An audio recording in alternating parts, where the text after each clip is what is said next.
মেঘালয়ে আছি। তো মেঘালয়ের সেভেন সিস্টার্স ফলসের পাশেই একটা ইকো পার্ক, সেই ইকো পার্কে।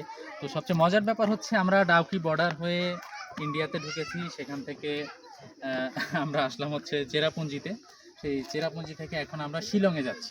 তো সেই শিলংয়ে যাওয়ার পথে আমরা এই জায়গাটা ঘুরলাম। তো যে বিষয়টা আসলে দেখাবো, আমার মনে হয় আমি ঘুরে সুনামগঞ্জ দেখার জন্য আসছি। কারণ এই যে ফাঁকা সমান যে জায়গাটা দেখা যাচ্ছে, এটা হচ্ছে আমাদের বাংলাদেশ এবং এটা হচ্ছে সুনামগঞ্জ ডিস্ট্রিক্টের পার্ট।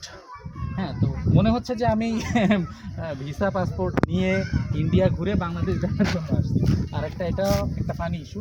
আর একটা ইস্যু হচ্ছে যে আমরা যেখানেই গিয়েছি না কেন, সীমান্তবর্তী যে জায়গায় গিয়েছি বা ইন্ডিয়া আসার সুযোগ হয়েছে, সব জায়গায় দেখা গেছে যে বর্ডার লাইনটা নির্ধারণ করা হয়েছে মনে হয় যে পাহাড় দেখে। পাহাড়গুলো সম্পূর্ণ পড়েছে হচ্ছে সব একেবারে ভারতের অংশে, আর সমতল ভূমি যেটা সেখানে হচ্ছে বাংলাদেশ। তো আমরা প্রায় 90 কিলোমিটার, ডাউকিও 90 কিলোমিটার আসছি এখানে। তো তারপর আরও প্রায় 40 কিলোমিটার আসলাম, এসে কিন্তু আমি আমার বাংলাদেশের ল্যান্ডের পাশেই আসছি আর কি। তো সেটাই মানে এখানে খুব ভালো লাগলো, যে মনে হলো যে ঘোরার জন্য, বাংলাদেশ দেখার জন্য আমি এখানে আসছি। তো কিছুটা ফানি হলেও ভালো লাগছে আর কি জিনিসটা দেখে।